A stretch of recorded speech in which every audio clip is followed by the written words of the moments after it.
Mais perto quero estar, meu Deus, de ti.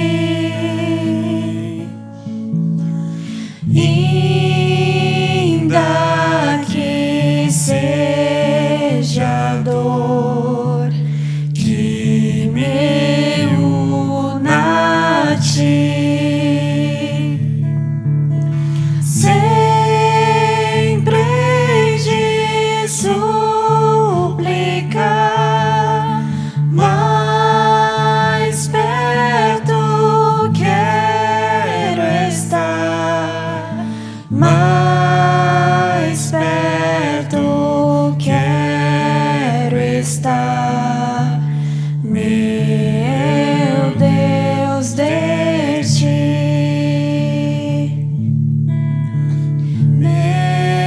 Mesmo vagando aqui na solidão, de noite a descansar, dormindo ao chão, em sonhos vou clamar, mais perto quero estar, mais perto quero estar, meu Deus, de ti. Minha alma cantará a ti, Senhor. Betel aqui verei por teu favor. Eu sempre hei de rogar, mais perto quero estar, mais perto quero estar, meu Deus, de ti.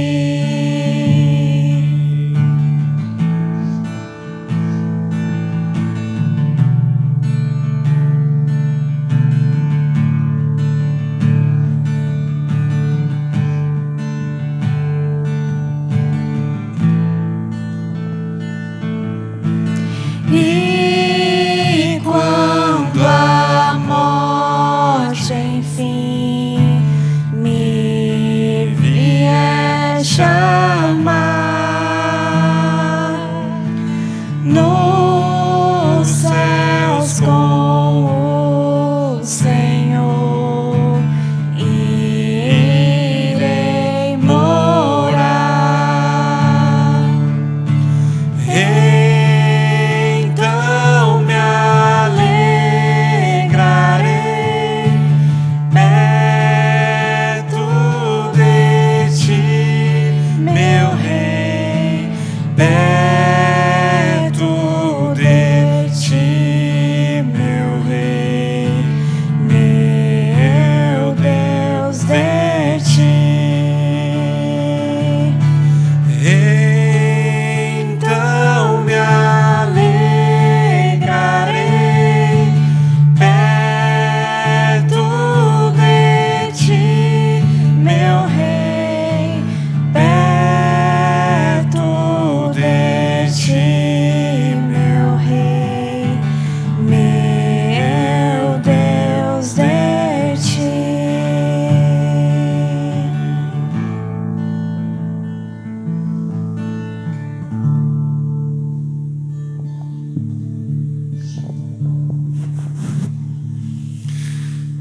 Graça e paz, meus irmãos. Amém. Que a presença do Senhor na nossa vida, nesse lugar, possa de fato fazer toda a diferença. Que saímos daqui com nosso coração em chamas, prontos para fazer a vontade do Senhor. Convido você nesse momento a fechar os seus olhos para um breve momento de oração. Senhor, nós estamos reunidos em Tua casa. Sabemos que fica bem, em uma ocasião como esta, apresentar ao Senhor os nossos louvores, a nossa adoração. Que podemos, ó Deus, contar certamente para isto com a ação do Espírito Santo e que o Senhor, pelos méritos da cruz de Cristo, pelo sangue derramado, nos habilita a estarmos diante do Teu trono de graça, em ocasião oportuna para socorro. O Senhor pode vir ao nosso encontro, o Senhor vem ao nosso encontro, o Senhor fala conosco, o Senhor desperta aqueles que dormem, o Senhor dá agilidade à Tua igreja para fazer aquilo que Te apraz. O Senhor nos convida à consagração nessa noite. O Teu Espírito Santo revela a nós aquilo que o Senhor deseja que vivamos de acordo com o que foi revelado nas Escrituras. E nós podemos, com a graça e a assistência do Senhor, estarmos juntos, unidos, com a mesma disposição, com a mesma profissão de fé, para, como corpo do Senhor, cumprirmos a missão, o chamado que nós recebemos da Tua parte. Que o Senhor desperte os Teus, que o Senhor leve ao conhecimento de outros, através destes, da salvação maravilhosa que nós temos em Cristo. Que nós nos apeguemos àquilo que o Senhor já falou conosco e que nós caminhemos segundo aquilo que nós já alcançamos, mas que caminhemos, que avancemos, que façamos aquilo que seja o Teu querer. Nós oramos assim, ó Deus, em nome e para a glória de Jesus. Amém. Meus queridos irmãos, vamos adorar ao Senhor com o hino de número 6, uma doxologia. Peço a você que se coloque em pé, para que juntos entoemos esse hino de entrada.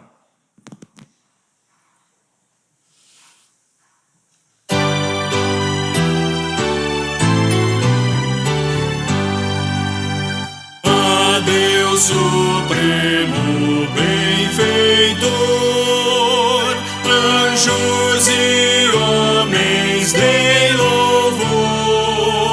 A Deus o Filho, a Deus o Pai, e a Deus Espírito glória dai. Amém. Ainda de pé, abra a sua Bíblia no Salmo de número 33, onde temos aí um hino de louvor ao Senhor, onde o foco do salmista está na obra criadora do nosso Deus. Esse salmo, o Salmo 33, pode ser visto ou dividido em 3 partes. Um chamado ao louvor, do verso 1 ao verso 3, as razões para louvar, do verso 4 ao verso 19, e por último, finalizando, uma declaração de confiança no Senhor, do verso 20 ao verso 22. Vamos ao convite ao louvor nesse texto. Exultai, ó justos, no Senhor, aos retos fica bem louvá-lo. Celebrai o Senhor com harpa, louvai-o com cânticos no saltério de 10 cordas. Entoai-lhe novo cântico, tangei com arte e com júbilo. O convite está sendo feito a todos nós, todos que estão presentes nesse recinto e todos aqueles que ainda haverão de chegar.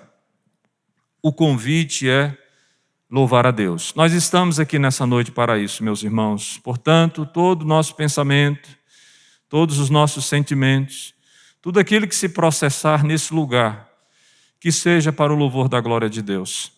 Tomemos cuidado para que a nossa mente não fique devagando, para que nós não venhamos perder a atenção, para que nós não venhamos nos entregar à aflição e ao desespero.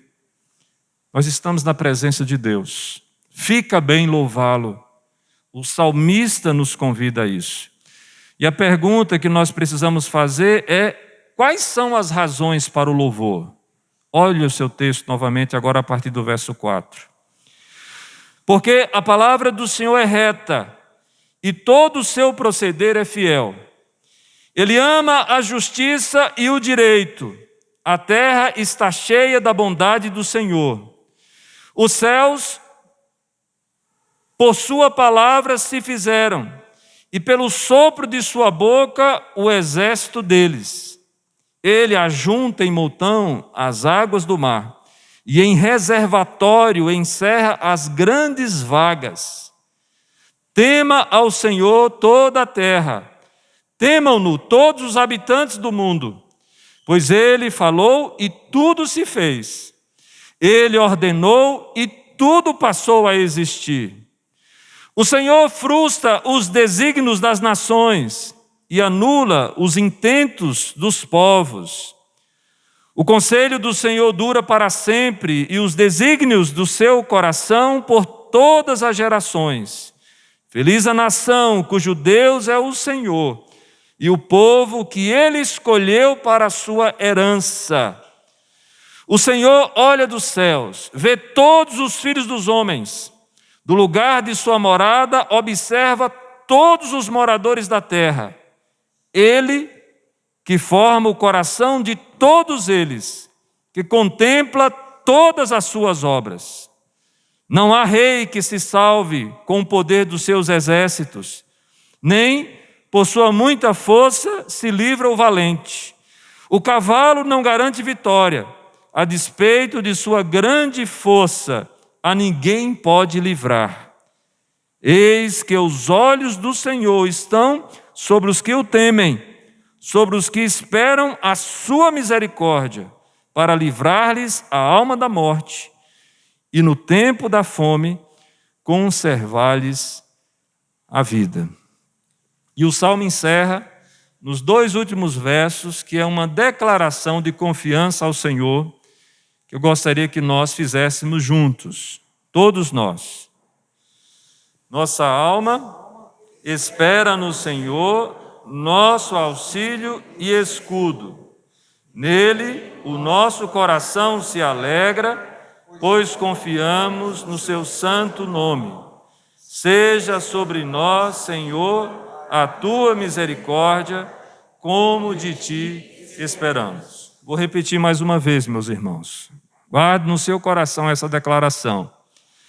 Nossa alma espera no Senhor, nosso auxílio e escudo. Nele, o nosso coração se alegra, pois confiamos no seu santo nome. Seja sobre nós, Senhor, a tua misericórdia, como de ti esperamos. Que nós guardemos esta declaração de fé, de confiança ao nosso Deus, quando aqui nos colocamos para adorá-lo e quando sairmos daqui para viver o Evangelho que nós abraçamos um dia, que nós professamos no dia que nos tornamos membros desta igreja. Amém? Sente um pouco nesse instante, diante de tudo aquilo que nós já ouvimos aqui nessa noite. Gostaria de convidar você a uma oração individual. Coloque sua vida diante de Deus. Você veio aqui para adorá-lo. Coloque o seu coração na presença do Senhor. Peça a Ele que se compadeça de você e dos seus irmãos, para que juntos estejamos, de fato, puros na presença dEle. Confesse os seus pecados, peça a Ele perdão pelos seus pecados, se arrependa das práticas que estão contrárias às Escrituras. Viva uma vida santa, porque diante da presença do Senhor convém a santidade. Oremos nesse instante.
Amém, meus irmãos? Meus queridos, o nosso Senhor Jesus, durante a sua caminhada entre nós, ele esteve em diversas situações onde os homens colocaram ele, ou pelo menos tentaram colocá-lo em xeque. Existe uma passagem no Evangelho de Mateus, capítulo 22, que eu gostaria que você abrisse nela. Jesus está numa situação assim, especificamente a partir do versículo 15. Mateus 22, verso 15. E nós faremos a leitura desse texto, do verso 15 ao verso 22, nessa oportunidade. Mateus 22, do verso 15 ao verso 22. A palavra do Senhor vai nos dizer assim: Então, retirando-se os fariseus, consultaram entre si como o surpreenderiam em alguma palavra. E enviaram-lhe discípulos, juntamente com os herodianos, para dizer-lhe: Mestre, sabemos que és verdadeiro e que ensinas o caminho de Deus de acordo com a verdade, sem te importares com quem quer que seja, porque não olhas a aparência dos homens. Dize-nos, pois, que te parece? É lícito pagar tributo a César ou não? Jesus, porém, conhecendo-lhes a malícia, respondeu: Por que me experimentais, hipócritas? Mostrai-me a moeda do tributo. Trouxeram-lhe um denário. E ele lhes perguntou: De quem é esta esfinge e inscrição? Responderam: De César. Então lhes disse: Dai, pois, a César o que é de César, e a Deus o que é de Deus. Ouvindo isto, se admiraram e, deixando-o, foram-se. O que está acontecendo aqui especificamente nesse texto? Por que que os fariseus juntam com seus discípulos os herodianos? Esses tinham ódio cruel contra o governo de César e certamente aproveitariam dessa situação. Aproveitariam para que de alguma forma gerasse algum tumulto. Quando os fariseus se juntam com os herodianos para provar a Cristo, o que eles estão tentando é pegar Jesus em alguma contradição. E vejam que eles usam palavras de lisonja. Do verso 16 aí fica claro que eles estão falando algo que é verdadeiro, mas não era aquilo que realmente eles pensavam ou sentiam. Mas era verdadeiro com relação àquilo que se elogiava a Cristo. Maliciosamente eles colocavam aqui estas proposições. E Jesus, resumindo a situação, depois de denunciar a malícia do coração deles, deixa claro e ensina para nós um ensino preciosíssimo. Nós não somos apenas responsáveis pela nossa cidadania celestial. Nós somos responsáveis também como cidadãos deste mundo. E o cristão não deve ser alguém fiel apenas na devolução de dízimos e ofertas na igreja. O cristão também precisa ser fiel no pagamento dos impostos devidos. Nós não estaremos sendo agradáveis a Deus se formos fiéis na devolução de dízimos e ofertas e não formos pagadores dos tributos que são cabidos a todos nós. Nós não somos só negadores de impostos. Nós damos a César o que é de César, mas damos a Deus o que é de Deus. Sejamos fiéis nisto, sem deixar de ser fiéis naquilo. Cumpramos o nosso papel como cidadãos dos céus, mas sem deixar de prestar contas e de sermos também responsáveis e eficientes como cidadãos aqui na terra. O Senhor nos convidou para tudo isso. Mas partindo desse texto, eu gostaria que você fosse agora para a carta de Paulo aos Filipenses, no capítulo 4, do verso 10 ao verso 20. Paulo, escrevendo àqueles irmãos, ele vai externar a sua gratidão para com os irmãos de Filipos. O que é que esses irmãos haviam feito com Paulo? Filipos era a cidade onde Paulo havia plantado a primeira igreja após adentrar a Macedônia. E esses irmãos foram parceiros de Paulo durante todo o seu ministério.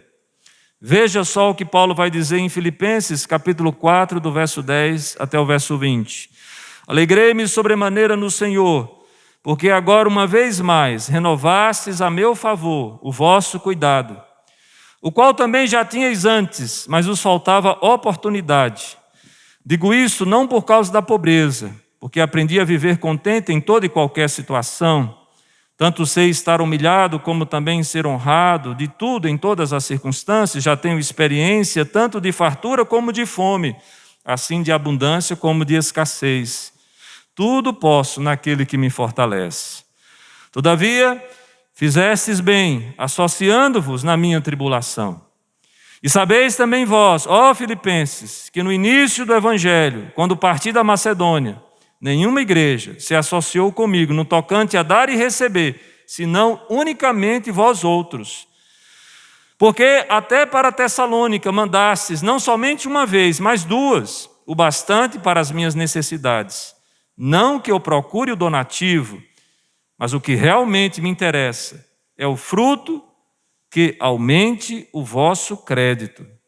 Recebi tudo, e tenho abundância. Estou suprido, desde que Epafrodito me passou às mãos o que me veio de vossa parte como aroma suave, como sacrifício aceitável e aprazível a Deus. E o meu Deus, segundo a sua riqueza em glória, há de suprir em Cristo Jesus cada uma de vossas necessidades. Ora, a nosso Deus e Pai, seja a glória pelos séculos dos séculos. Amém. O que eu gostaria de trazer para os irmãos nessa noite, nesse momento que nós nos preparamos para devolver os nossos dízimos e as nossas ofertas? Meus irmãos, botemos a nossa mão na consciência. O Senhor nos chamou para sermos um povo distinto sobre a terra, separados para Ele, praticantes de boas obras, de uma boa ética, de uma boa conduta, pessoas de palavra, onde o seu falar sim, sim, onde o não é não. O Senhor nos chamou para vivermos sobre a terra de forma excelente. O cristão precisa ser assim, em tudo aquilo que ele faz. Dando a César o que é de César, dando a Deus o que é de Deus. E no caso específico do dando a Deus o que é de Deus, nós encontramos na expressão da igreja de Filipos uma característica bastante peculiar e necessária à igreja de Cristo nesses dias: generosidade. Paulo se alegra e expressa a sua gratidão pela generosidade daqueles irmãos que estavam suprindo as suas necessidades.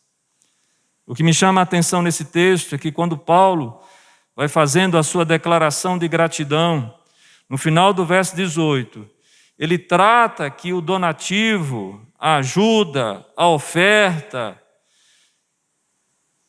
nada mais era do que a expressão da graça de Deus naqueles irmãos, e o que lhe interessa é o fruto que venha gerar o aumento do crédito desses irmãos diante de Deus.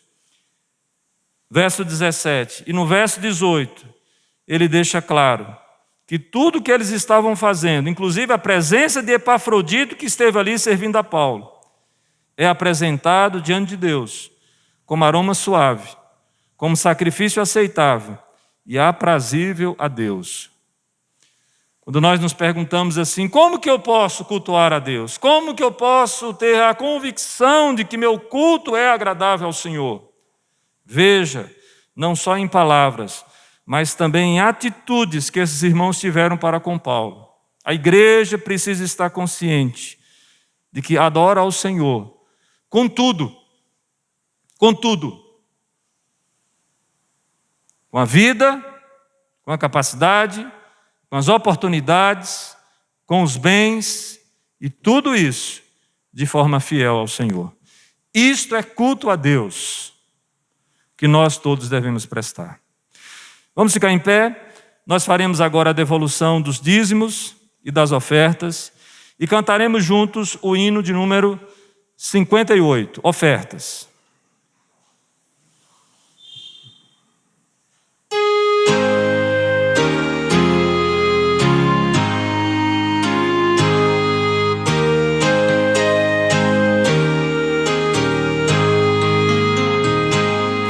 A minha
esquecer.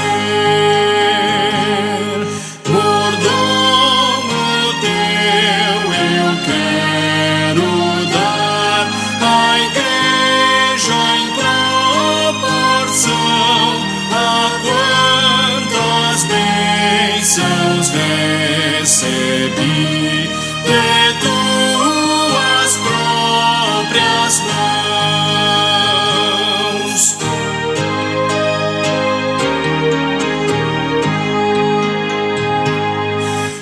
Aceita minha oferta, Deus, e bênçãos da-me frutos, sim, dá-me sempre o que ofertar à causa de Jesus.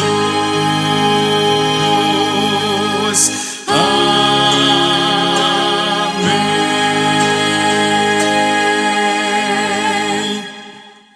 Convidamos o diácono de plantão para que venha à frente e faça essa oração em agradecimento aos dízimos e às ofertas.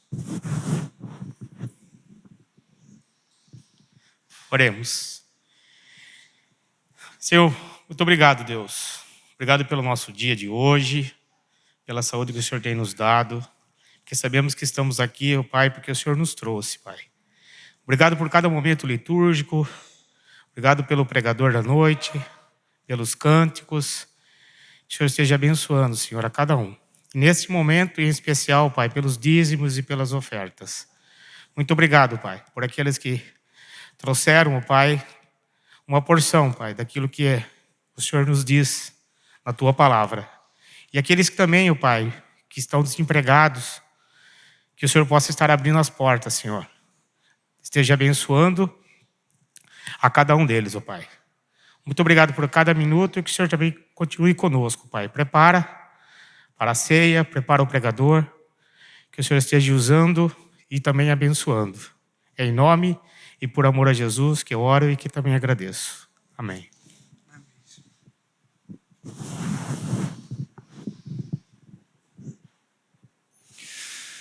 Meus queridos irmãos, nós chegamos ao momento dos cânticos e eu gostaria de, antes de nós iniciarmos esses cânticos espirituais, pedir aos irmãos que considerem esse momento no culto também como uma expressão de louvor, de culto, e não simplesmente algo que você pode se dar o luxo de cantar ou não. Algumas pessoas só querem cantar hinos, outras, por outro lado, só querem cantar cânticos.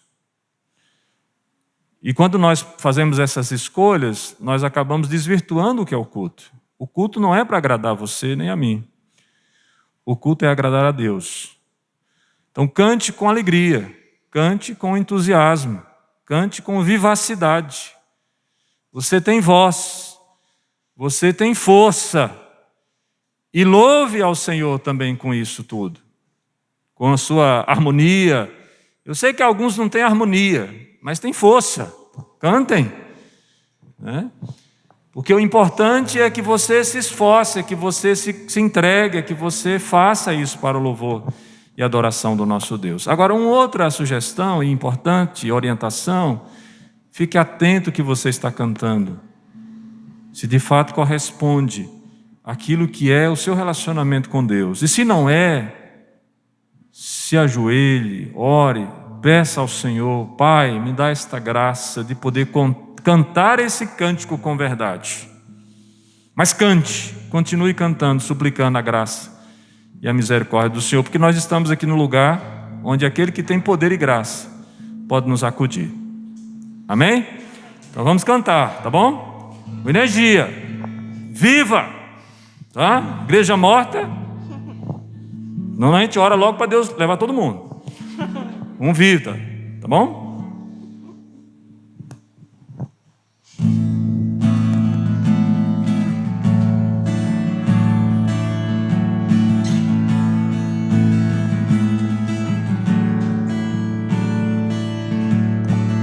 Eu queria ter mais que uma voz, mais que um amor e uma vida pra te oferecer,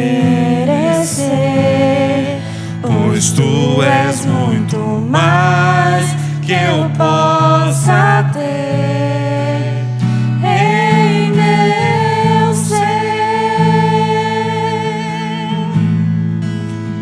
Tu és o autor, aquele que pintou com perfeição a vida. Tu és o Senhor, aquele que me amou. És o meu Deus, meu Senhor. Minha vida é para o teu louvor, meu Deus, meu Senhor. Minha vida é para o teu louvor.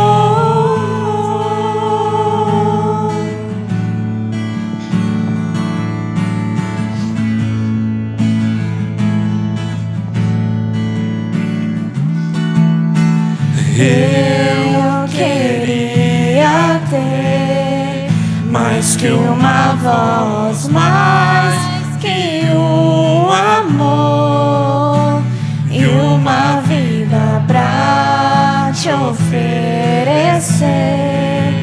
pois tu és muito mais que eu possa ter em meu ser. Tu és o autor, aquele que pintou com perfeição a vida. Tu és o Senhor, aquele que me amou e és o meu Deus, meu Senhor. Minha vida é para o teu louvor, meu Deus, meu Senhor. Minha vida é para o teu louvor, meu Deus, meu Senhor. Minha vida é para o teu louvor, meu Deus, meu Senhor. Minha vida é para o teu louvor.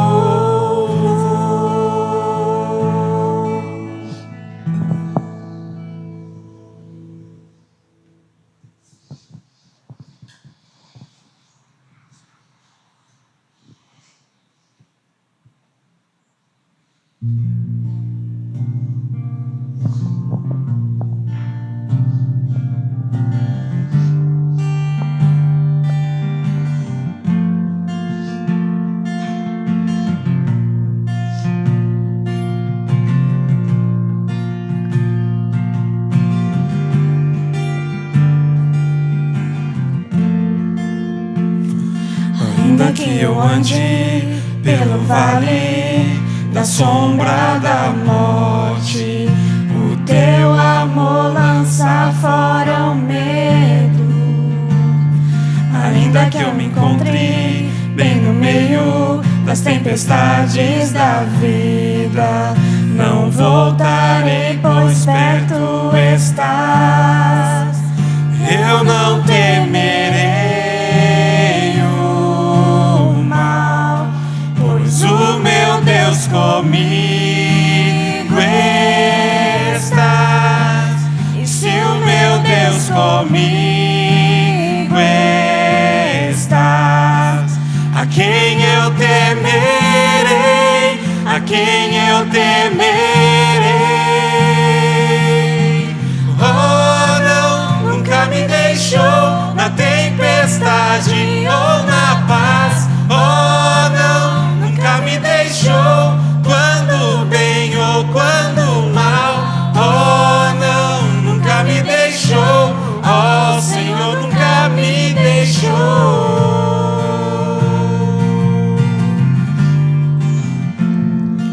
Posso ver a luz que está vindo ao coração que espera. Incomparável, gloriosa luz. E haverá um fim aos problemas, mas até este dia viverei sabendo que estás aqui. Eu não temerei o mal, pois o meu Deus comigo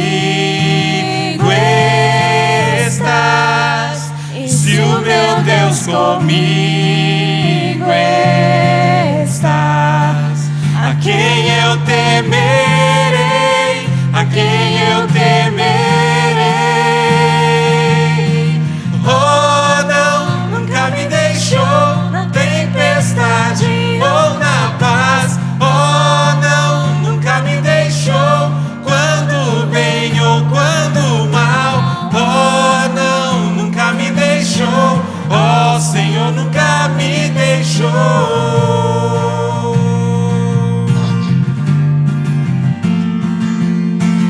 Oh, não, nunca me deixou na tempestade ou na paz. Oh, não, nunca me deixou, quando bem ou quando mal. Oh, não, nunca me deixou. Oh, Senhor, nunca me deixou.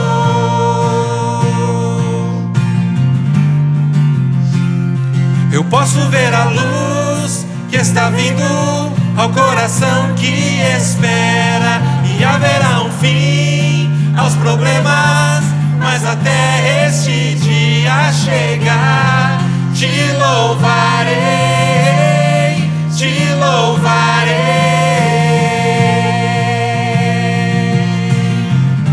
Cante lembrando da vida eterna. Posso ver a luz que está vindo ao coração que espera. E haverá um fim aos problemas, mas até este dia chegar, te louvarei, te louvarei.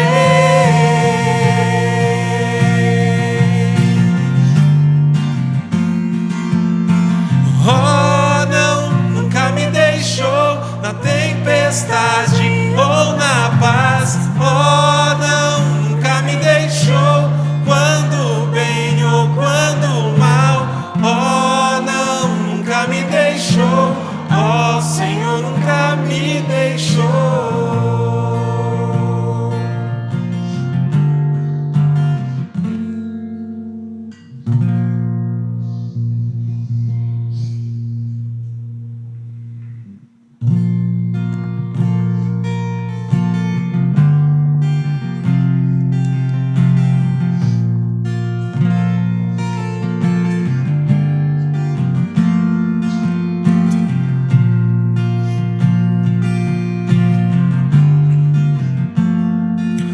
Teu sangue leva-me além, a todas as alturas, onde ouço a tua voz.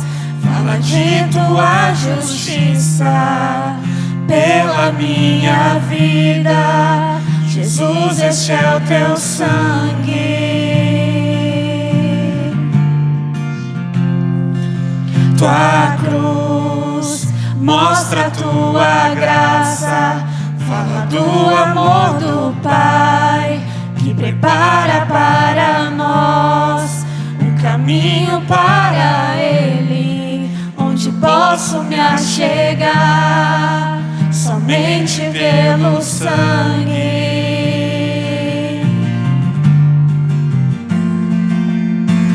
Que nos lava dos pecados, que nos traz restauração.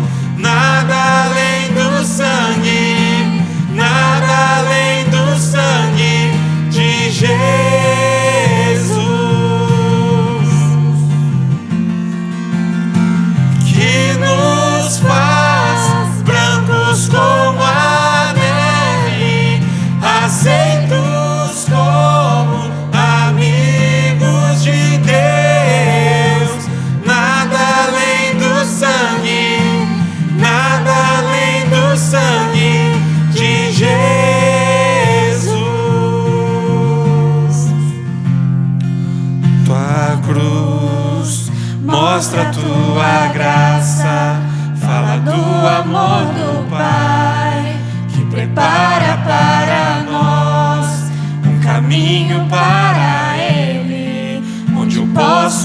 chegar somente pelo sangue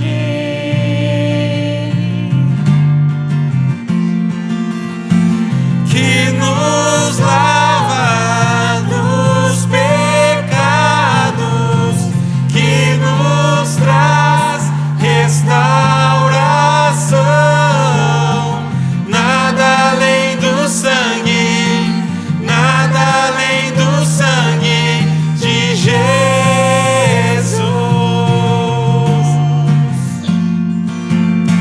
que nos faz brancos como a neve, aceitos como amigos de Deus.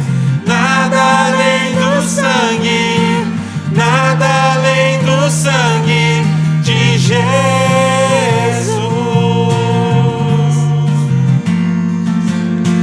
Eu sou livre, eu sou livre. Nada além do sangue, nada além do sangue de Jesus.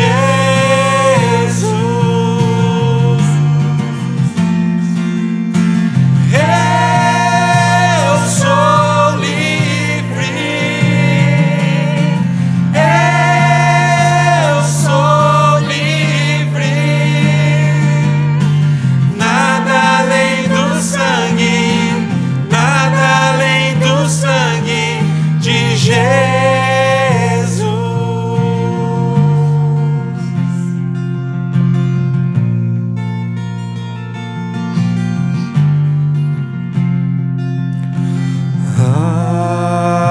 Alvo mais que a neve,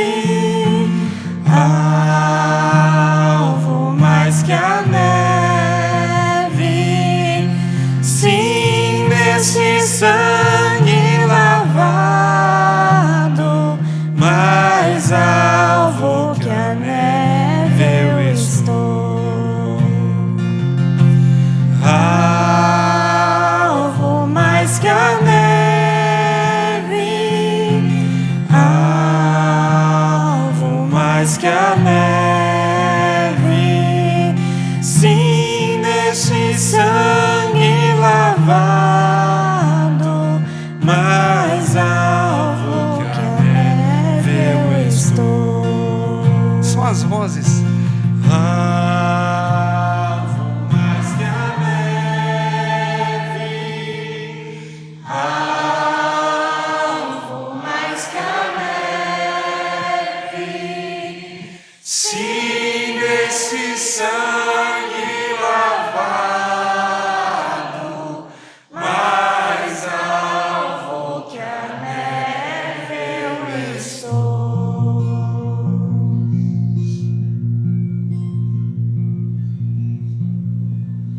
Senhor Deus, muito obrigado, Pai, por essa noite. Obrigado por esse tempo, Deus.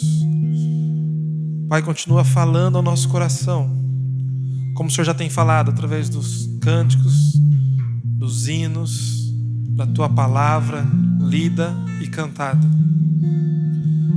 Pai, que possamos, ó Deus, nos tornar praticantes da Tua palavra.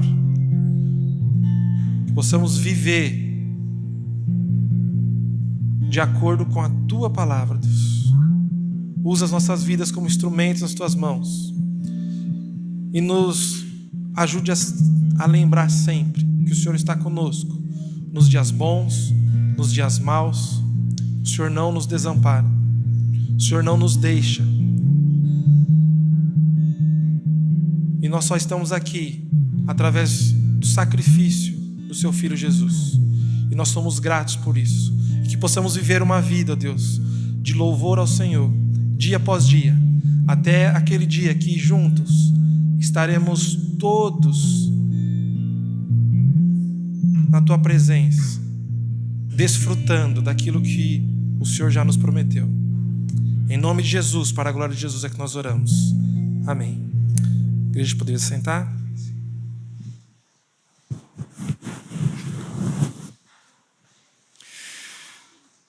Convido os presbíteros da igreja aqui à frente Convido a igreja que está sentada a abrir a sua Bíblia na carta aos Hebreus, capítulo 10, verso 19 ao verso 25.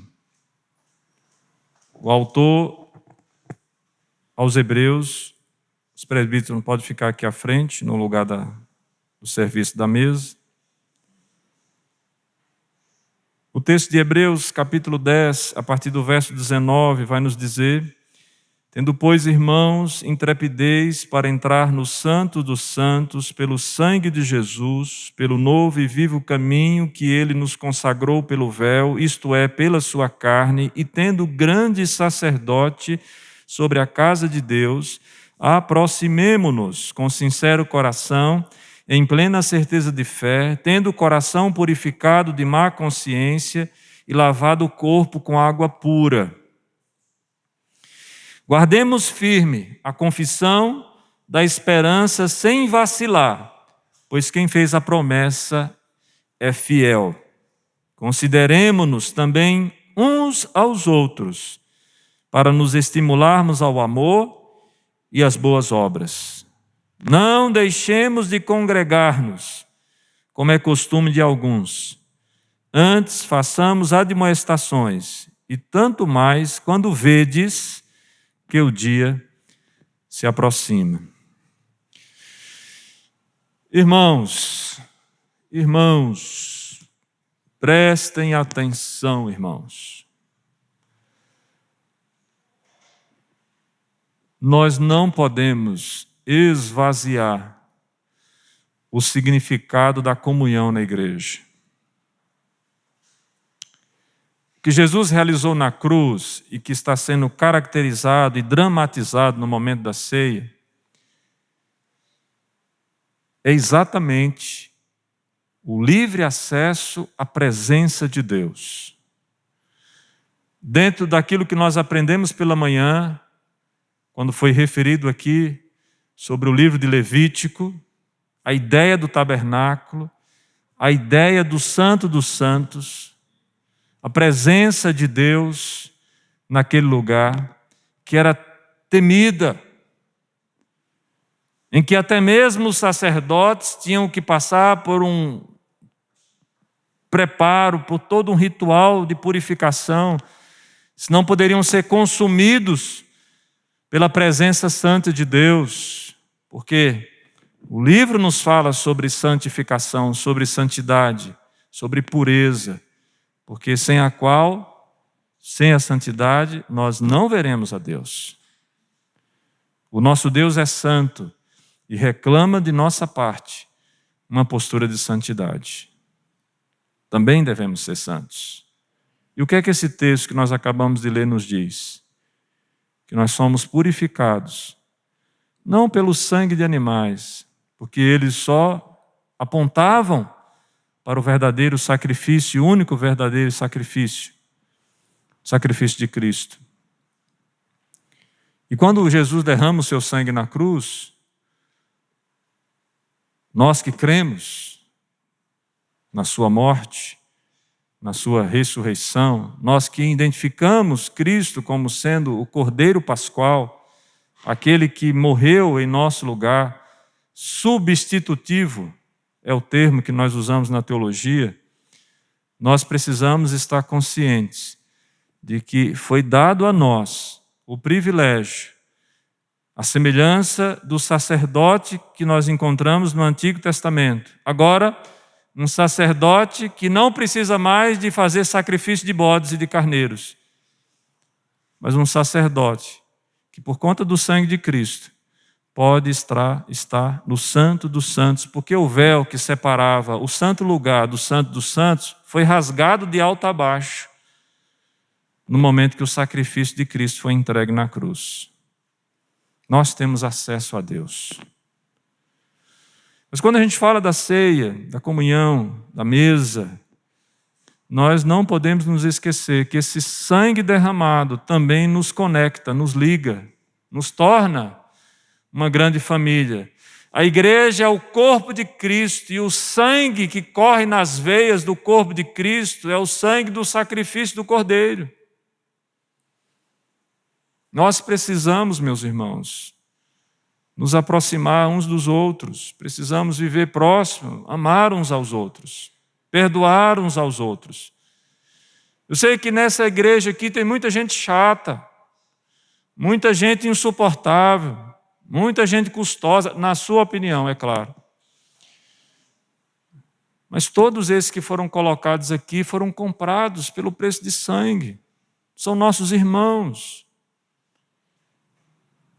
Foram bênçãos colocados na nossa vida para nos ensinar a ter amor, a ter paciência, a sermos longânimos, a sermos de fato uma família, a podermos contar uns com os outros. Então, não negligenciemos o momento da comunhão. Momento importante, momento para crescimento espiritual. Momento onde nós chegamos diante de Deus, reconhecemos, fazemos um autoexame, porque o homem precisa examinar a si mesmo, onde nós confessamos os nossos pecados e tomamos da ceia. Confiados não na nossa justiça, mas na justiça que veio da parte de Deus em Cristo. Nenhum de nós pode ser justificado, purificado, expiado, se não for através daquilo que Jesus fez por nós. E isso é tão poderoso, que nós não podemos fazer mais nada para acrescentar ou tirar do sacrifício de Jesus. Quando nós tomamos parte na ceia do Senhor, nós estamos nos lembrando que o nosso Redentor foi entregue na cruz para morrer em nosso lugar. Morreu a nossa morte para vivermos sua vida. Nos trouxe grande salvação. Louvado seja o nome do nosso Senhor e Salvador Jesus Cristo. A palavra do Senhor diz que na noite em que Jesus foi traído, tendo amado os seus discípulos até o fim, ele toma o pão, parte, distribui entre os discípulos e diz: este é o meu corpo que vai ser entregue por vós. Depois de terem comido, depois de terem ceado, Jesus toma o cálice, dá graças e diz: este é o meu sangue que vai ser derramado por favor de vós. Tudo isso, meus irmãos, como expressão do amor de Deus, de um pai que se compadece de um filho rebelde, de um pai que ama sacrificialmente o seu filho, de um pai que está disposto a introduzir na sua família uma multidão de todas as línguas, povos e raças, como filhos adotivos que somos e que nós temos o privilégio de usufruir da presença, da herança e da condição maravilhosa que Deus nos deu em Cristo. Lembre-se disso, se alegre, festeje, abençoe, seja abençoado nessa noite, em nome do Senhor Jesus. Vamos orar. Pai querido, toma, Senhor, esses elementos, tira do uso comum e dá uma destinação especial. Também, ó Deus, consagra as nossas vidas, purifica os nossos corações, livra-nos de toda má consciência, ajuda-nos, ó Deus, a abdicar dos nossos pecados, para vivermos uma vida de santidade. Abençoa-nos, ó Deus, para que consigamos imitar o Teu Filho em todos os aspectos e que nós nos contentemos e confiemos no sacrifício substitutivo, único, suficiente, para que nós tivéssemos salvação, perdão, redenção, nesse nome maravilhoso, no nome de Jesus. Oramos assim, Pai, em nome dEle, para a honra e glória do Senhor, agora e para todos sempre. Amém. Irmãos, como já foi dito aqui reiteradas vezes, esta não é a mesa da Igreja Presbiteriana do Brasil. É a mesa do Senhor Jesus. Todos os irmãos que estiverem em comunhão com as suas igrejas genuinamente evangélicas são convidados a tomar parte da ceia nesse momento. Convido você que vai tomar parte na ceia a ficar de pé. Os presbíteros vão servir. Você pode pegar o cálice, comer o pão, beber o vinho e procurar a pessoa que está do seu lado aí, para orar pela vida dela, pedindo a Deus que a abençoe. Tá bom? Que a salvação em Cristo possa trazer sentido ao seu coração nessa noite. Podem ir, irmãos.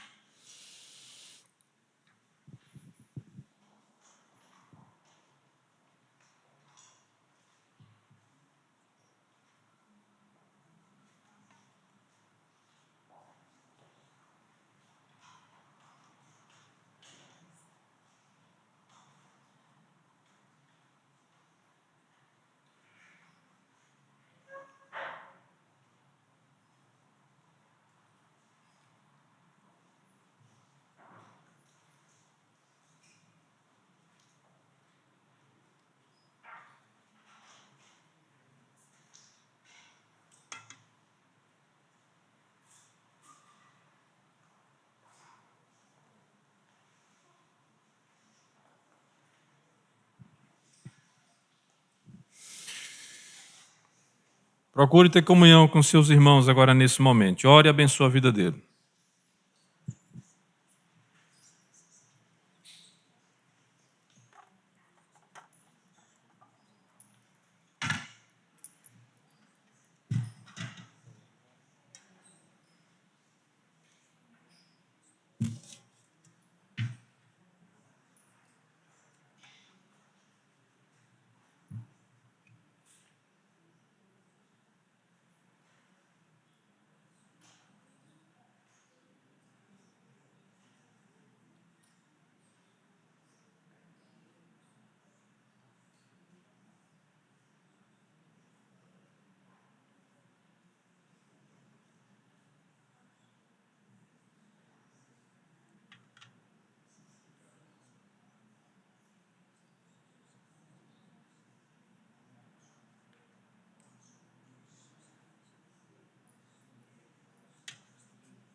Meus irmãos, os presbíteros vão recolher nesse momento a cápsula. Feche direito, por favor, senão não cabe na bandeja.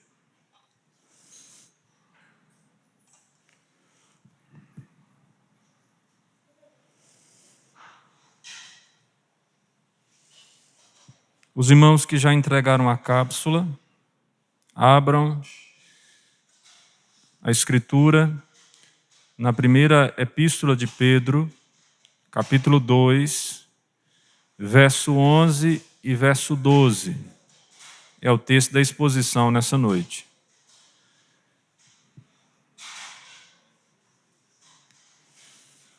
Dê uma lida já previamente no texto, dê outra lida,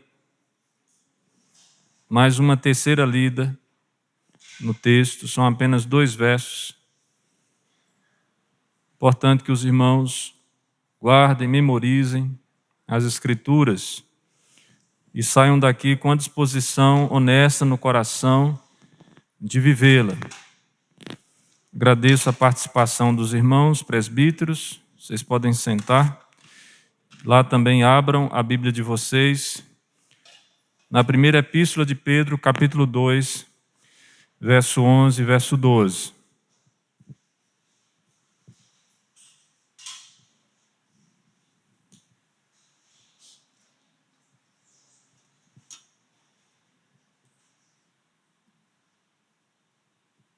Som.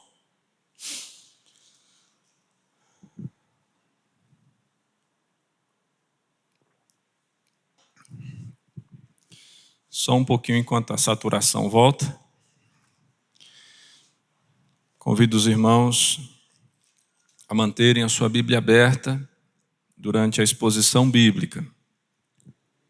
Bastante atenção e reverência à palavra do Senhor. Faremos a leitura nesse momento. Diz o texto sagrado: Amados, exorto-vos, como peregrinos e forasteiros que sois, a vos absterdes das paixões carnais que fazem guerra contra a alma, mantendo exemplar o vosso procedimento no meio dos gentios, para que naquilo que falam contra vós outros, como de malfeitores, observando-vos em vossas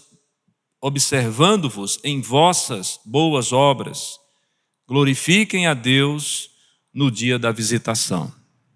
Vou repetir. Observando-vos em vossas boas obras, glorifiquem a Deus no dia da visitação. Meus irmãos, nós estamos vivendo um contexto bastante opressivo em nosso país, e entre os temas que estão sendo colocados para nós está o fato de que o ministro da Educação, membro da Igreja Presbiteriana do Brasil, pastor da Igreja Presbiteriana do Brasil, está sendo acusado de uma situação de ilicitude nas relações do ministério e nas atividades deste. E o que me chama a atenção nesse contexto, irmãos, para minha tristeza, eu acredito para a tristeza da Igreja Presbiteriana, é que antes mesmo da apuração já há um veredito, porque a mídia já tem o seu veredito e as pessoas já tratam como se de fato fosse desta forma que está sendo colocado. E é nesse momento que eu pergunto, sem entrar no mérito e nem fazer um pré-julgamento, onde está a medida da justiça nessas coisas? Mas alguém pode dizer assim: pastor, essa preocupação é só porque da Igreja Presbiteriana? Não, não é esta. Porque na verdade, meus irmãos, é natural que as coisas aconteçam desta forma. Porque o mundo, no que diz respeito a esse sistema corrompido que nós temos aí, tem um olhar diferenciado sobre o cristão. Nós não somos julgados como qualquer pessoa. Já dizia nossa mãe, você não é qualquer pessoa. Nós não somos como todo mundo. Nós somos diferentes. Por quê? Porque o grau de santidade, de moral, de ética, de conduta que é cobrado de um cristão é muito maior do que aquele que é cobrado daqueles que se dizem ateu, por exemplo. Uma vez que nós dissemos que conhecemos a Cristo e que sustentamos o seu nome, sobre nós pesará uma exigência maior, um grau de julgamento maior. E se você olhar bem o contexto de 1 Pedro, quando ele escreve a esses irmãos dispersos, conforme diz o texto, estrangeiros e forasteiros em uma terra que não era deles, porque eles haviam sido dispersos, nós encontramos um cenário assim. Naquele contexto, os cristãos eram uma minoria, e como minoria eram perseguidos, e os gentios tinham por hábito, e aqui gentios tem a ver, ou é sinônimo de pessoas que não conheciam ainda o Evangelho de Cristo, eles tinham o hábito de acusar os cristãos de coisas que eles não fizeram, de forma injusta. Um fato emblemático que nós encontramos aqui nesse período foi exatamente o fogo de Roma. Nero, em uma das suas loucuras, isso já é conhecido e documentado pela história, resolveu colocar fogo em Roma, botar fogo no circo mesmo romano, de forma literal. E para se livrar dessa situação ou da culpa, ele colocou a responsabilidade sobre os cristãos. E os cristãos eram acusados de toda sorte. E aí você pode dizer assim, mas num contexto como esse, o correto agora é a gente colocar a boca no trombone, protestar e sair às ruas e fazer alguma coisa para que os nossos direitos sejam validos ou prevalecidos e que nós venhamos subverter a ordem desse país. Mas por incrível que pareça, não é isso que Pedro está dizendo aqui. Pedro está expressamente na segunda parte pastoral desta carta. A primeira sessão pastoral nós temos aí no capítulo 1, do verso 13 até o capítulo 2, verso 3. E agora na segunda parte, ou na segunda carta pastoral, ou no segundo trecho pastoral desta carta, melhor dizendo, Pedro está ensinando exatamente neste contexto de perseguição, onde os cristãos estão sendo injustiçados, para que eles se submetessem às autoridades, governadores, mestres e também maridos. Por quê? Conforme nós já sabemos, já conhecemos de outras leituras, é Deus que institui os governos, é Deus que abate os governos. Todo o governo está em suas mãos. Nada acontece subvertendo aquilo que é os desígnios, aquilo que são os desígnios, aquilo que é o propósito de Deus para a humanidade. Se você acha que nós estamos, como cristãos, vulneráveis a tudo isso que está acontecendo aí, saiba que há um Deus no céu que julga retamente todas as coisas e que criou inclusive o ímpio para o dia da calamidade. Nós não caminhamos por vistas, nós caminhamos por fé naquele que nos redimiu e nos alcançou. Pedro está ensinando esses irmãos a respeito da doutrina da salvação. Veja que tão logo ele cumprimenta esses irmãos no capítulo 1, verso 1 ao verso 2, deixando claro que eles fazem parte desses que foram eleitos, segundo a presciência de Deus Pai, em santificação do Espírito, para a obediência à aspersão do sangue de Jesus Cristo. Estes que estão sendo aqui colocados como alvo da graça e da paz de Deus multiplicada sobre eles. Pedro começa essa carta do verso 3 até o verso 9, fazendo uma doxologia ou uma expressão de adoração e louvor a Deus pela salvação maravilhosa que eles tinham em Cristo. Salvação esta que foi dada a eles e que já indagavam os profetas, conforme diz o capítulo 1, verso 10, que inquiriram, os quais profetizaram acerca da graça a vós outros destinada, Pedro está falando para aqueles irmãos sobre esta herança incorruptível, sem mácula, inacessível, reservada nos céus para vós outros. Pedro está deixando claro que mesmo tendo os anjos anelado conhecer, foi dado à igreja o privilégio de conhecer esse mistério maravilhoso da salvação em Cristo. E quando Pedro acaba de falar isso, ele diz: irmãos, por isso, cingindo o vosso entendimento, sede vós, ou sede sóbrios, e esperai inteiramente na graça que vos está sendo trazida na revelação de Jesus Cristo. Como filhos da obediência, não vos amoldeis às paixões que tinhais anteriormente na vossa ignorância. Pelo contrário, segundo é santo aquele que vos chamou, tornai-vos santos também vós mesmos em todo o vosso procedimento. Porque está escrito: sede santos, porque eu sou santo. Vivemos numa cultura, meus irmãos, que é levada e estabelecida pela lei do Gerson, da vantagem, de levar vantagem em tudo. Preste bem atenção numa coisa: o nosso Deus, Ele quebra a lei do Gerson. Ele torna ela sem sentido. Por quê? Porque é Ele que vai adiante de nós. E quando aqueles que traiçoeiramente tentam colocar armadilhas contra nós, estes é que tropeçam e caem.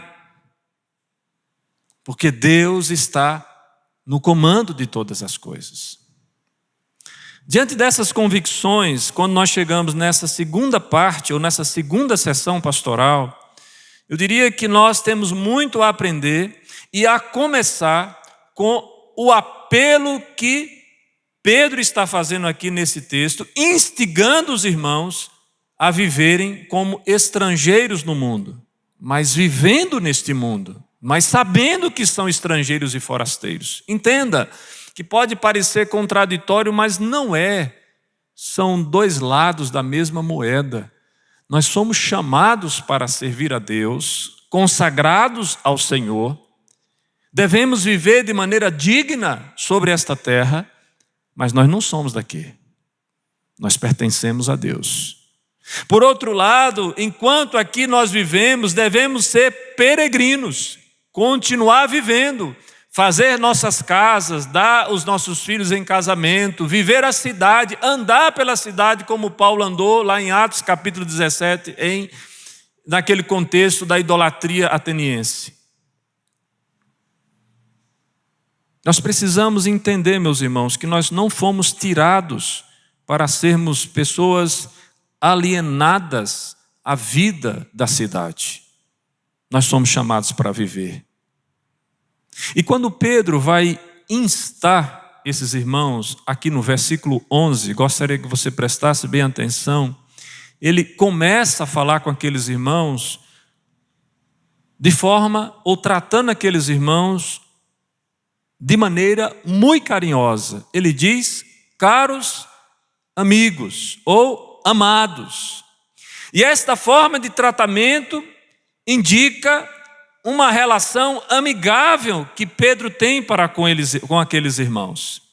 É interessante nós observarmos que nesta carta ele só vai usar novamente esse termo lá no capítulo 4, verso 12, quando Pedro diz: amados, não estranheis o fogo ardente que surge no meio de vós, destinado a provar-vos, como se alguma coisa extraordinária vos estivesse acontecendo.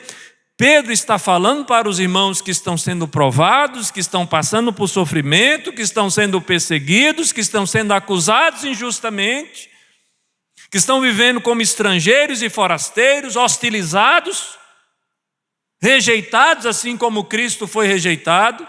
E Pedro está dizendo para esses irmãos que eles são amados.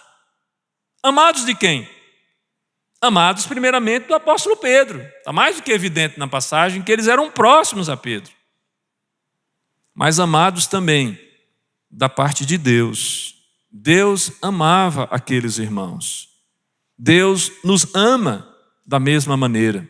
O termo aqui, meus irmãos, transmite um senso de obrigação. Deus não apenas nos adotou no seu povo, o povo que Ele considera eleito, mas Ele também os ama e os chama de povo de Deus.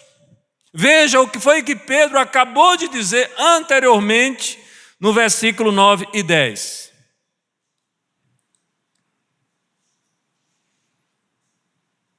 Versículo 9: Vós, porém, sois raça eleita, sacerdócio real, nação santa, povo de propriedade exclusiva de Deus, a fim de proclamar as virtudes daquele que vos chamou das trevas para a sua maravilhosa luz. Verso 10: Vós sim, que antes não erais povo, mas agora sois povo de Deus, que não tinhais alcançado misericórdia, mas agora alcançastes misericórdia. O que é que nós temos aqui? O que é que Pedro está dizendo para nós? Olha, irmãos, cumpriu-se a profecia de Oséias.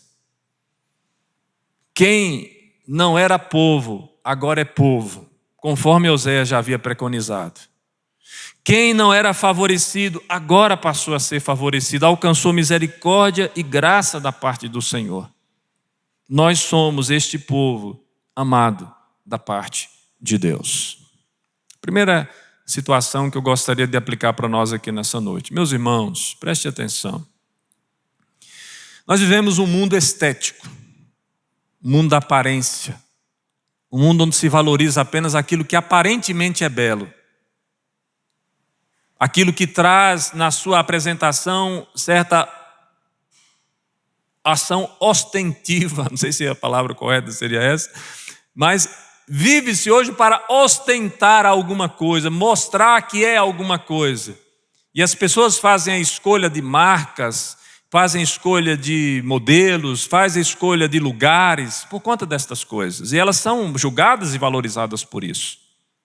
Pedro está trazendo um conceito aqui extremamente novo e extremamente valioso. Ele traz o conceito de que nós que somos salvos, eleitos em Cristo, o nosso valor está naquele que nos amou de forma sacrificial.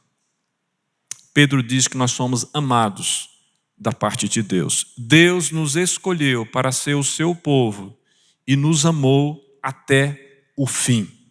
E nos amará até o fim. E absolutamente nada poderá nos afastar do amor de Deus que está em Cristo Jesus, nosso Senhor. Já diz o apóstolo Paulo em Romanos capítulo 8.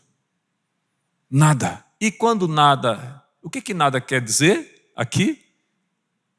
Tudo. Tudo que pode acontecer na nossa vida. Perigo, morte, espada, perseguição, provação, nudez, fome, todas as mazelas humanas que possam surgir sobre a humanidade, absolutamente nada pode nos afastar do amor de Deus que está em Cristo, porque se Ele não poupou o seu próprio Filho, antes o entregou por nós, não nos dará com Ele, com o seu Filho, todas as coisas? Então guarde de uma vez por todas na sua mente, você é amado da parte de Deus.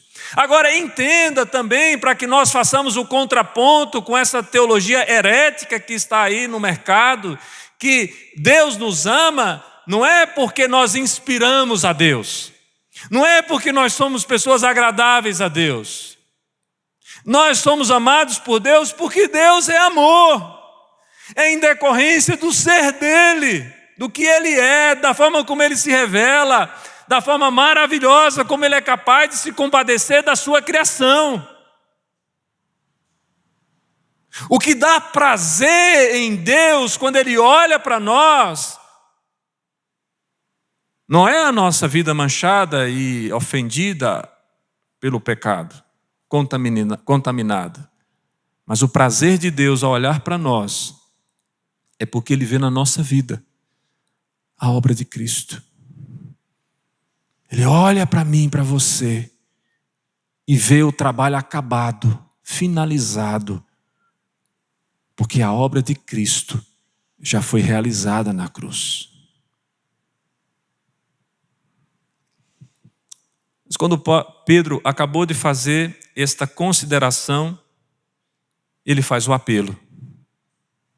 Ele diz: insto que vocês, como estrangeiros e forasteiros no mundo. Que apelo é esse? Exorto-vos, como peregrinos e forasteiros que sois. Que apelo é esse? Como pastor, meus irmãos, e conselheiro, Pedro está usando a primeira pessoa no singular. Eu insto. O que é que isso tem a ver? Veja também aí o capítulo 5, verso 1. Rogo-vos, pois, novamente ele está instando, aos presbíteros que há entre vós, eu presbítero como eles, e testemunha dos sofrimentos de Cristo, e ainda coparticipantes da glória que há de ser revelada. Capítulo 5, verso 12.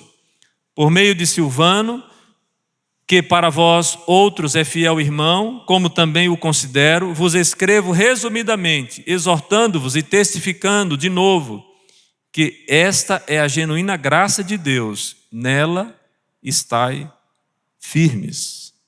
O que é que Pedro está dizendo? Irmãos, entendam, fiquem firmes em Cristo.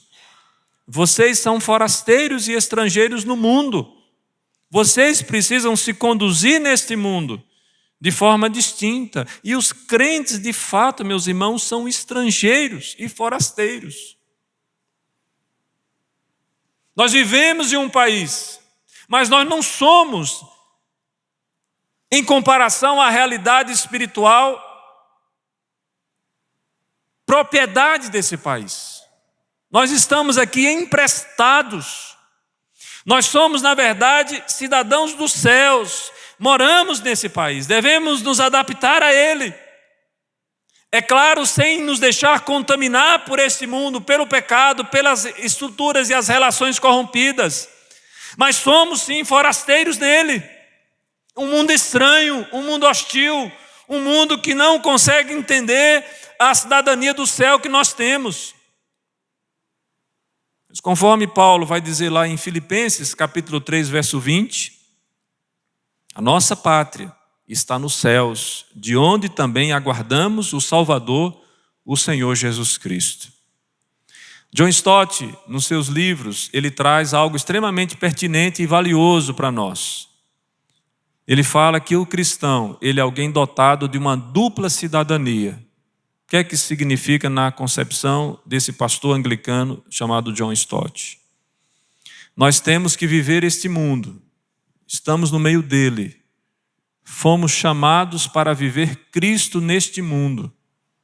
Devemos cumprir as nossas obrigações e responsabilidades, trabalhar, pagar impostos, receber nossos salários, contribuir para o bem e para a paz na cidade.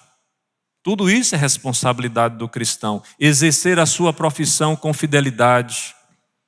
Tem crente que acha que ser crente é viver aqui no domingo de noite. E quando sai daqui na segunda-feira é o pior funcionário que tem dentro da empresa. E pensa que está sendo cristão com isso. Não é. O cristão é sal e luz aonde quer que ele esteja. A luz de Cristo tem que brilhar através da vida do cristão. O seu ofício, o seu chamado, a vocação que você recebeu da parte de Deus, a sua profissão, o seu trabalho, as suas relações em família, as suas relações no trabalho, as suas relações com a comunidade, precisa ser uma expressão de alguém que foi alcançado por Cristo. Mas o Stott também fala que nós somos cidadãos dos céus. E como cidadão dos céus, o nosso coração não pode estar aqui. Mas deve estar nas coisas celestiais, nas coisas do alto. Nós devemos anseiar. Maranata, vem Jesus. Nós devemos ter a esperança viva de que se nós chegarmos a morrer, nós ressuscitaremos com Cristo. E absolutamente nada pode nos fazer o homem, porque se Deus é por nós, quem será contra nós? Alguém pode nos roubar a vida, alguém pode nos roubar a liberdade, alguém pode nos roubar os bens. Quando eu falo vida, eu falo a respeito dessa vida terrena que nós temos aqui. Sim, as pessoas podem roubar, podem de assalto nos tomar tudo isso, mas elas não podem nos tomar da mão de Deus, porque nós já fomos comprados, diz o texto da primeira epístola, comprado por preço de sangue, não de ouro ou prata, ou não segundo o fútil procedimento que os nossos pais nos legaram, mas por sangue precioso, o sangue do Cordeiro. Veja que o apelo que ele está fazendo para nós, como pastor, é expressamente para que nos conscientizemos de que, apesar de vivermos neste mundo, apesar de termos os privilégios que nós temos como cidadãos dos céus, nós precisamos entender esse bidimensionamento que nós precisamos, como cristãos, assumir enquanto aqui estivermos peregrinando sobre a terra. E, em nome disso, Pedro introduz um chamado à abstenção. O que é que Pedro está dizendo aí? Pedro está dizendo na sequência: vos absterdes das paixões carnais que fazem guerra contra a alma. Irmãos, Pedro exorta os seus leitores não a se separar do mundo. Eu sei, irmãos, que nós ouvimos muitas vezes na igreja que você que é crente, você não pode se misturar com gente desse mundo, você é santo, você é separado, e a igreja se tornou um lugar onde não se tem relacionamento com pessoas que não são crentes. Quer ver? Vamos fazer um teste rápido aqui. Quem aqui, semanalmente, tem relacionamento de amizade com uma pessoa que não é crente? Essas pessoas que levantaram a mão, dessas pessoas que você se relaciona que não são crentes, elas sabem que você é crente? E através do seu testemunho, elas estão sendo impactadas? Se hoje nós fizermos aqui um desafio para que você convide essas pessoas para no próximo domingo elas estarem junto com você nesse lugar, elas virão?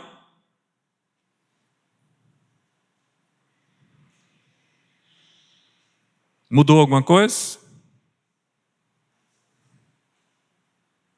Meus queridos irmãos, a palavra do Senhor não nos diz que nós devemos nos separar do mundo no sentido de termos relacionamento com as pessoas deste mundo. A palavra nos diz que nós devemos nos separar do mundo no sentido de que nós não devemos nos contaminar com o pecado, com as propostas indecentes, com a corrupção deste mundo. O Senhor Jesus, quando Ele ora pelos seus discípulos, Ele não diz que os tire do mundo, Ele diz que os livre do mal e que os santifique na palavra. Então, o cristão, quando ele vive a palavra de Deus, o evangelho, onde quer que ele esteja, ele certamente será bênção na vida das pessoas. O que ele precisa fazer é se abster de desejos pecaminosos.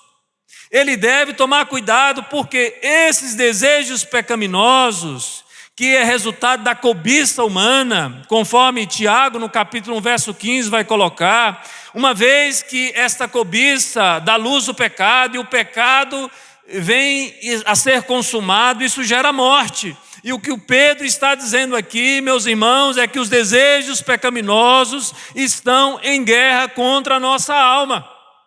Tudo aquilo que nós aprendemos aqui pela manhã, com relação aos frutos da carne, conforme Gálatas, capítulo 5, verso 16 diz: digo, porém, andais no Espírito e jamais satisfareis as concupiscências da carne. O que é que diz mais Gálatas, capítulo 5, verso 17? Porque a carne milita contra o Espírito contra a carne, porque são opostos entre si, para que não façais o que porventura seja o vosso querer. E diz o verso 4 ainda de Gálatas 5: e os que são de Cristo Jesus crucificaram a carne com suas paixões e concupiscências. O que Pedro está dizendo aqui, irmãos, vocês não devem mais dar vazão aos desejos pecaminosos do coração de vocês. Porque embora os desejos sejam naturais em nosso coração, mas os desejos pecaminosos estão travando uma verdadeira guerra contra nós. E tem muito crente bem intencionado, crente que conhece a Bíblia, crente que tem consciência do privilégio que tem por fazer parte do corpo de Cristo, que está sendo derrotado e mortificado e anulado, alienado, porque não vigia, porque não toma cuidado, porque não se serve dos meios de graça para se manter de pé. Cuidado, meus irmãos, com as paixões carnais. Sabe como é que eu me livro delas? Usando todos os meios que o Senhor Jesus disponibiliza para a sua igreja. Vida de oração, leitura bíblica. Ah, pastor, eu não consigo ler a Bíblia todos os dias. Tá, você consegue comer todos os dias? Por quê? Tem irmãos que toda segunda quer fazer uma dieta e não consegue, porque tem que comer. Se você não se alimentar todos os dias com a palavra de Deus, você não vai ter musculatura suficiente para lidar diante das paixões carnais. Mas tem mais. Oração, leitura bíblica, comunhão. Viver unidos, irmãos, juntos, igreja. Já viu essa palavrinha, igreja? Reunir, estar junto, presencialmente, não virtualmente. Ah, pastor, eu gosto de assistir o culto lá de casa, é tão confortável ouvir a pregação do Senhor lá de casa. Irmãos, eu dispenso essa ideia. Não é para o seu conforto. Sabe por quê? Porque lá na sua casa, quando eu começo a entrar naquela parte do sermão que você não gosta, o que é que você faz? Você desliga. E olha que eu nem estou na sua casa para saber disso. Aqui você tem que ouvir até o fim. Olha a diferença. Detalhe importante, aqui é igreja, é corpo, é gente. O Senhor nos chamou para vivermos juntos, para sentir o cheiro uns dos outros. Por isso, tome seu banho caprichado antes de vir para a igreja no domingo à noite. Pedro então responde àqueles irmãos, deixando claro para eles que eles não deveriam mais andar na devassidão, na luxúria, na bebedeira, na orgia, nas farras, nas idolatrias detestáveis. Pedro está dizendo, olha, tomem cuidado com isso, as paixões que vocês possuem, elas estão trabalhando contra a vossa alma. O que nos mata, o que nos destrói, é quando nós damos vazão a elas. Por isso, Pedro diz, se abstenha. Essas paixões dão à pessoa uma satisfação física temporária, mas na realidade, elas estão guerreando contra a sua alma, diz o comentarista bíblico aqui nesse trecho. Plenamente, a par dos perigos desta guerra, o crente deve abster-se desses desejos por meio de uma conduta e boas obras que mostre aos descrentes o caminho para Deus. O que Pedro está dizendo é, você se abstendo dessas paixões carnais, você vai levar os crentes, você vai levar aqueles que não são crentes, desculpe, a uma conduta diferente. Você vai ver agora no verso 12 o que é que ele vai dizer. Olha aí, vivam uma vida tão boa entre os pagãos, que mesmo estes, acusando-os de fazer o que é errado, possam ver as suas boas obras e glorificar a Deus no dia em que Ele nos visitar.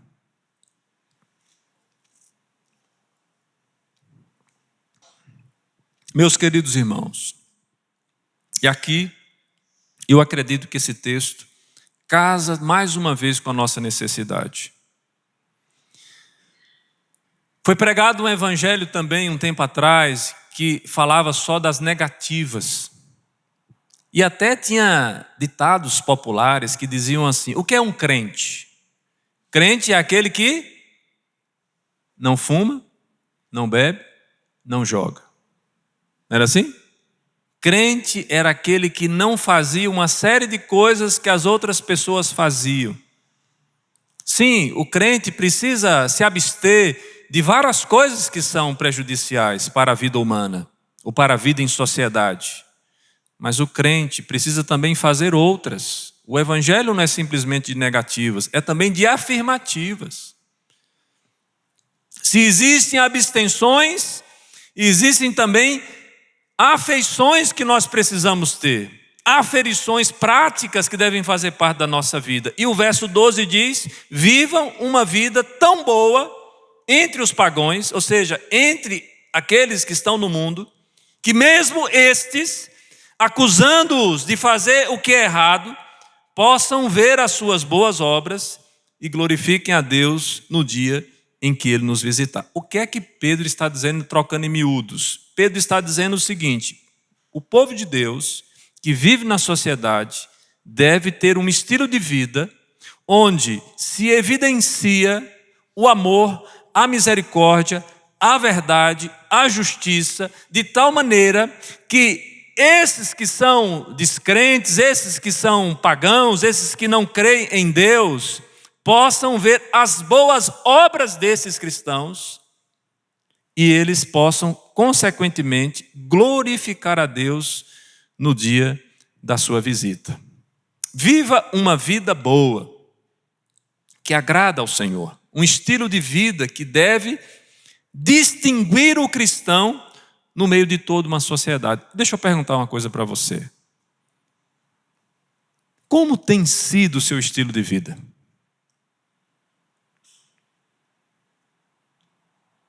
Você é alguém que as pessoas olham para você e dizem assim: olha, vale a pena conviver com fulano, ou Beltrano, ou Ciclano. Bota o seu nome no lugar aí. O nosso estilo de vida, meus irmãos, deve ser distinto. A maneira como nós servimos, como nós nos portamos, a nossa conduta precisa ser louvável, nobre, moralmente ilibada. É para isso que Pedro está convidando aqui. E onde é que nós vamos viver assim? Diz o texto, entre os pagãos. Os cristãos estão vivendo numa vitrine para estarem sendo mostruário daquilo que a graça de Deus pode fazer na vida de alguém. A conduta, as obras, as palavras, elas serão avaliadas pelos não cristãos. E esses querem ver nos crentes aquilo que eles professam. De modo que é um grande contrassenso e incoerência quando nós pregamos uma coisa na igreja, ou professamos a nossa fé, e vivemos totalmente e diametralmente oposto àquilo que nós pregamos ou dizemos que cremos. E é por isso que a comunidade, a sociedade, quando pega um cristão dando mau testemunho, ela acusa com tanta veemência, mesmo quando esse cristão, por vezes, está sendo injustiçado. O que o texto está dizendo é que a tensão vai acontecer, a acusação vai acontecer, mesmo esses acusando-os de fazer o que é errado. Pedro está usando aqui o verbo que vai significar maldizer. Pedro está dizendo que esses cristãos vão ser malditos. Os cristãos vão ser malditos na boca dessas pessoas. E os cristãos devem se esforçar para ter uma conduta tão exemplar ao ponto das acusações maledicentes dos incrédulos serem sempre infundadas. Veja o que ele vai dizer lá no capítulo 3, verso 16, nessa mesma epístola. Fazendo, todavia, com mansidão e temor, com boa consciência, de modo que naquilo em que falam contra vós outros, fiquem envergonhados os que difamam o vosso bom procedimento em Cristo. Então, meus amados irmãos, não sejamos ingênuos. Não sejamos ingênuos. Dentro e fora da igreja, nós seremos cobrados pelo nome que nós levamos, o nome de Cristo. Dentro e fora da igreja, o padrão de exigência é alto. E dentro e fora da igreja, quando nós formos acusados de fazer coisas erradas, as pessoas precisam se envergonhar quando diante da apuração dos fatos se constatar que nós somos inocentes. Pensemos nisso e trabalhemos com isso. Sejamos mais cautelosos, mais cuidadosos quando nós assumirmos determinadas funções na sociedade. Quando nós fomos eleitos síndicos do prédio, quando nós fomos eleitos o funcionário do mês, quando nós fomos colocados numa posição de gerência, de destaque, cargo público, ministério, Tribunal Superior de Justiça. Vocês estão me entendendo? Sejamos mais criteriosos quando nós formos ser colocados nessas funções. Por quê? Porque o rigor que será usado sobre nós será maior. E Pedro está nos ensinando a termos uma vida ilibada a tal ponto que quando nos acusarem, se envergonhem, porque foram maldizentes para conosco. Agora você pense numa situação como essa, irmãos. Um cristão que é colocado em destaque, na vitrine, e nós somos todos colocados nessa vitrine dioturnamente, e de repente é apontado, acusado esse irmão, e de repente se descobre que esse irmão de fato tem culpa na acusação que lhe é feita. Olha o escândalo que isso pode produzir. Agora pense também, um irmão que está sendo acusado injustamente e que depois da apuração dos fatos, esse irmão é mostrado como sendo alguém que teve uma conduta correta, justa. Veja o testemunho que esta pessoa vai produzir para Cristo. Sendo injustiçado, manteve a sua conduta ilibada, a sua conduta íntegra. E Pedro fecha aqui o versículo 12, dizendo que estes pagãos, observando as vossas boas obras, glorifiquem a Deus no dia da visitação. Não cristãos, olhando para as boas obras, glorificarão a Deus no dia da sua visitação. E aqui nós temos uma dificuldade de interpretação. As pessoas podem pensar aqui, é quando Cristo voltar? Mas uma interpretação mais adequada desse texto é com base naquilo que nós encontramos em Mateus capítulo 5, verso 16, que diz: assim brilhe também a vossa luz diante dos homens, para que vejam as vossas boas obras e glorifiquem a vosso Pai que está nos céus. A visão que nós temos do texto é que quando Deus for visitar a vida desses que não conhecem ainda a Cristo, eles possam, através das suas boas obras, terem cooperado para a salvação que virá também sobre a vida deles. E aí eu queria lembrar para os irmãos que nós somos constituídos igrejas, meus irmãos, não simplesmente para mostrarmos que somos o clube dos santos, mas somos constituídos igrejas para levar o conhecimento das pessoas à mensagem de salvação. A igreja de Cristo precisa se preparar para ser anunciadora de boa nova em Cristo. Concluindo, eu queria desafiar você nessa noite a sair daqui com este propósito de viver sobre a terra, reconhecendo as figuras de autoridade e no lugar de se colocar insurgente, coloque submisso. E no lugar de você estar preocupado com as pedras que estão sendo lançadas na sua vidraça, que você se conduza de maneira íntegra, para que no dia da visitação do Senhor, os homens possam glorificar a Deus por terem testemunhado as suas boas obras. Que Deus assim nos abençoe. Vamos orar, vamos encerrar nossa reunião. Fiquemos em pé.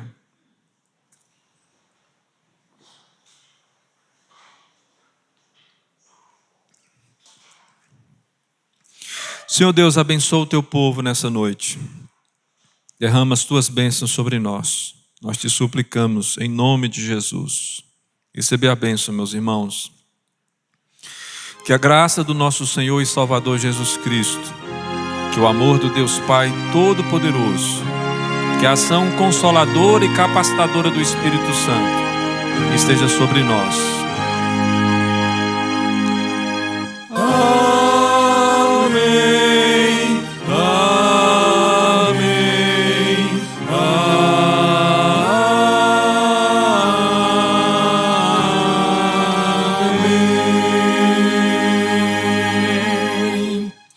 Sente um instante, eu vou me preparar para estar à porta, para cumprimentar os irmãos. Aproveito